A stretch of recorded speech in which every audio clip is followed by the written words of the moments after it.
안녕하세요. 오늘 저희가 함께 깊이 파고들 자료는 당신께서 보내주신 고대의 기록, 바로 성서의 창세기 8장이에요. 네, 전 세계를 뒤덮었던 그 대홍수가 이제 끝나가는 과정을 담은 비교적 짧은 한 챕터인데요. 이번 탐구의 목표는 단순히 이야기를 요약하는 걸 넘어서서 이 고대의 서사가 시간을 어떻게 묘사하고 또 어떤 상징을 사용하고 있는지, 그리고 어떤 약속으로 마무리되는지 그 구조랑 의미를 같이 파헤쳐보는 거예요. 자, 그럼 시작해볼까요? 네.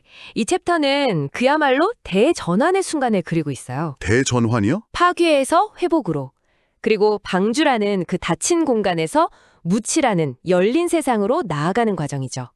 저희는 오늘 물이 빠지는 과정의 구체적인 시간표, 그리고 노아가 바깥 세상을 탐색하기 위해 썼던 아주 흥미로운 방법, 또 이야기 마지막에 등장하는 신의 약속이 대체 어떤 의미를 갖는지 이런 것들을 좀 집중적으로 살펴보려고 해요. 거대한 혼돈 이후에 어떻게 질서가 다시 세워지는지에 대한 가장 근원적인 이야기 중 하나라고 할 수 있습니다. 이야기의 시작이 하나님이 노아와 모든 들짐승과 가축을 기억하사라는 구절로 시작하잖아요.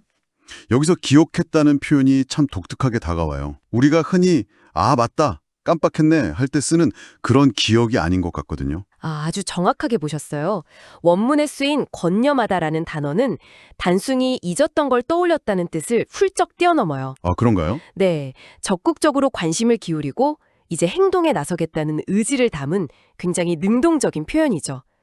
그 첫 번째 행동이 바로 바람을 불게 해서 물을 줄어들게 하는 거였고요. 그런데 그 과정이 정말 길어요. 본문을 보면 물이 줄어드는 데만 150일, 그러니까 5달이 걸렸다고 나와요. 홍수가 멈췄다고 바로 자, 이제 나가자, 이게 아니었던 거네요. 그렇죠.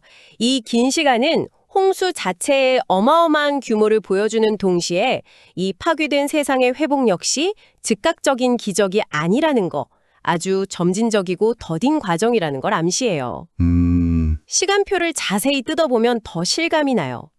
7월 17일에 방주가 아라랏산에 멈췄다고 나오거든요. 네. 그런데 바로 땅이 보인 게 아니었어요. 다른 산봉우리들이 보이기 시작한 게 10월 1일이에요. 와, 거의 석 달 동안 산 정상 어딘가에 그냥 멈춰 있었던 거네요. 네, 그냥 걸쳐져 있었던 거죠. 창밖은 온통 물뿐이고 정말 막막하고 지루했을 것 같아요. 그래서 노아는 그냥 기다리기만 한 건가요?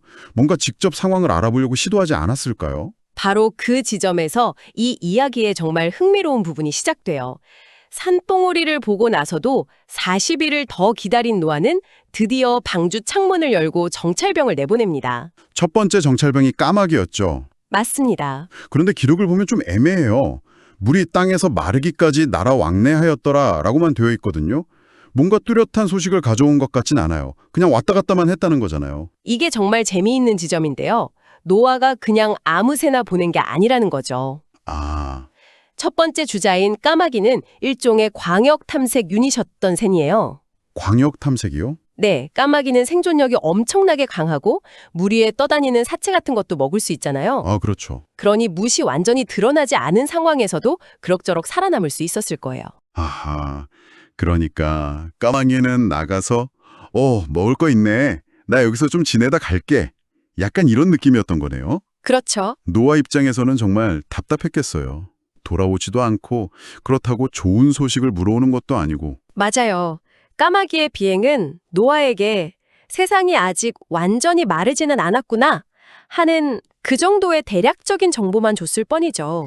이제 우리가 안전하게 살 수 있을까 하는 결정적인 정보는 못 준 거네요. 네, 바로 그 점이죠. 이 첫 번째 시도의 실패를 확인한 뒤에 노아는 훨씬 섬세한 정밀 탐색 유닛을 투입합니다.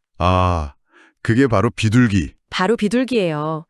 고대의 이야기지만 문제 해결 방식이 굉장히 체계적이고 논리적이에요. 비둘기 이야기는 정말 한 편의 짧은 드라마 같아요. 첫 번째 비행에서는 온 땅에 아직 물이 가득해서 발붙일 곳을 못 찾고 지쳐서 돌아오잖아요. 네. 그때 노아가 그냥 지켜보는 게 아니라 손을 내밀어서 방주 안으로 다시 들여주는 장면이 참 인상 깊었어요. 그 작은 행동 하나가 많은 걸 보여주죠. 노아의 세심함, 그리고 생명에 대한 애정 같은 것들이요.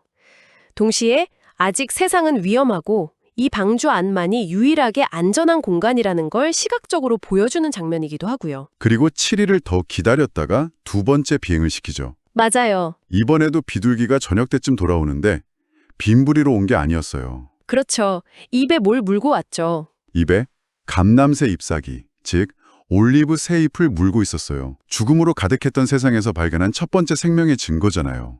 와, 방주 안의 분위기가 어땠을지 상상이 안 가요. 그 작은 잎 하나가 얼마나 큰 의미였을까요? 정말 강력한 희망의 상징이죠. 올리브 나무는 척박한 환경에서도 살아남는 강인한 생명력으로 유명하거든요. 아, 맞아요. 그 대홍수의 혹독한 환경을 견디고 새 잎을 틔웠다는 것 자체가 기적적인 회복의 증거예요. 노아에게는 그 작은 잎사귀 하나가 온 세상이 다시 살아나고 있다는 확신을 주었을 겁니다. 그리고 또 7일을 기다려서 세 번째로 내보내요. 네. 그런데 이번에는 비둘기가 아예 돌아오지 않죠. 그렇죠. 이제 세상이 다시 살아갈 만한 곳이 되었으니 돌아올 필요가 없어진 거예요. 이게 최종 보고였던 셈이죠. 여기서 노아가 계속 7일을 기다리는 패턴에 주목할 필요가 있어요. 우연이 아니겠죠? 7이라는 숫자요. 네, 7이라는 숫자는 이 문헌 전반에서 완전함이나 신성함을 상징하는 수로 굉장히 자주 쓰여요. 노아가 성급하게 하루 이틀 만에 판단하지 않고 7이라는 의미 있는 시간을 온전히 두고 반복적으로 자연의 신호를 확인하는 모습, 이게 그의 신중함과 지혜를 보여줘요.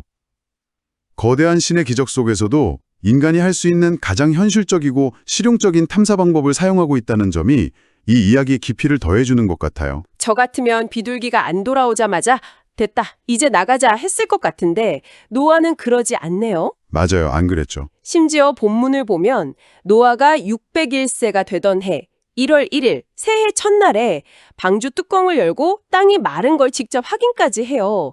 그런데도 바로 안 나가요. 맞습니다. 땅이 완전히 마른 건 그로부터 거의 2달이 지난 2월 27일이었어요. 그리고 바로 그때 마침내 방주에서 나오라는 신의 명령이 떨어지죠. 와, 그때서야. 네. 노아는 자기 눈으로 보고 확인하고도 섣불리 행동하지 않고 신의 구체적인 지시가 있을 때까지 기다린 거예요. 순종과 신의 시간을 기다리는 태도를 아주 강하게 보여주는 부분이죠. 그리고 마침내 땅을 밟은 노아가 가장 먼저 한 일이 집을 짓거나 농사 지을 땅을 살피는 게 아니었어요. 그렇죠. 제단을 쌓고 제사를 드리는 거였어요. 모든 정결한 짐승과 새 중에서 번제를 드렸다고 기록되어 있죠. 새로운 시작에 앞서서 감사를 표현한 거군요. 바로 그 제사에 대한 신의 반응이 이 챕터 전체, 어쩌면 이야기 전체의 하이라이트라고 할 수 있어요. 하이라이트. 여호와께서 그 향기를 받으시고, 즉 제사를 기쁘게 받으시고는 마음속으로 아주 중대한 약속을 하셨다고 나와요. 그런데 그 약속의 내용이 잠깐만요. 이 부분이 좀 약간 이상하게 들리는데요. 어떤 부분이요? 신이 사람의 마음이 계획하는 바가 어려서부터 악하다라고 인정하면서 갑자기 다시는 사람 때문에 땅을 저주하거나 모든 생물을 멸하지 않겠다고 약속한다고요. 원인이 그대로인데 결과만 바꾸겠다는 거잖아요. 이거 모순 아닌가요? 바로 그게 이 이야기의 패러다임을 완전히 바꾸는 선언이에요. 정말 중요한 질문을 하셨어요. 이 약속은 인류가 반성하고 착해졌기 때문에 주어진 게 아니에요. 오히려 정반대죠. 인간의 본성적인 악함, 그 한계를 있는 그대로 인정한 상태에서 이제는 신이 자신의 대응 방식을 바꾸겠다는 일방적인 은혜의 선언이라는 점이 중요해요. 대응 방식을 바꾼다. 네, 이전에는 인간의 악함에 대해 심판으로 대응했지만 이제는 그러지 않겠다는 거예요. 인간이 변해서가 아니라 신이 변하기로 결심했다는 거군요. 는 인간의 완벽함이나 도덕적 성취 위에 세워지는 게 아니에요. 결함 있는 인간을 향한 신의 관용과 약속 위에 세워지게 되는 거죠. 심판에서 언약으로 관계의 틀 자체가 바뀌는 엄청난 순간입니다. 그리고 8장의 마지막은 정말 아름답고 시적인 약속으로 끝을 맺어요. 땀이 있을 동안에는 심음과 거둠과 추위와 더위와 여름과 겨울과 낮과 밤이 쉬지 아니하리라. 이 구절을 읽으면 왠지 모르게 마음이 편안해져요. 그 편안함의 이유는 이 약속이 자연 질서의 회복과 영속성에 대한 가장 강력한 선포이기 때문일 거예요. 한번 상상해 보세요. 대홍수는 이 모든 순환과 질서가 파괴된 대혼돈이었잖아요. 네, 그렇죠. 비는 그치지 않고 계절의 의미는 사라지고 낮과 밤의 구분도 희미해졌을 거예요. 모든 것이 예측 불가능한 공포의 시간이었죠. 그렇죠. 내일 아침 해가 뜰 거라는 보장조차 없었을 테니까요. 바로 그거예요. 그래서 이 약속은 예측 불가능한 재앙이 다시는 세상을 지배하지 않을 것이며 대신 우리가 신뢰할 수 있는 예측 가능한 자연의 순리가 계속될 거라는 보증이에요. 아, 보증. 씨를 뿌리면 거둘 것이고 여름 다음엔 겨울이 오고 밤이 지나면 반드시 아침이 올 거라는 약속. 끔찍한 혼돈을 겪은 존재에게 이보다 더 큰 위안은 없겠죠. 이것이야말로 새로운 문명이 세워질 수 있는 가장 근본적인 토대, 즉 안정과 신뢰의 토대가 마련된 것입니다. 자, 이렇게 창세기 8장을 깊이 들여다봤습니다. 물에 잠겼던 세상이 서서히 마르고 까마귀와 비둘기라는 정찰병을 통해 외부를 탐색하고 새 부리에 물린 작은 잎사귀 하나에서 희망을 발견하고 마침내 신과 인간의 관계를 재정립하는 장엄한 낙속에 이르기까지 짧은 챕터 안에 정말 많은 이야기가 담겨 있었네요. 맞아요. 거대한 우주적 재앙에서 시작해서 까마귀의 비행, 비둘기의 불이, 푸른 잎사귀 같은 아주 작고 구체적인 이미지로 옮겨가며 희망을 이야기하는 구조가 인상적이에요.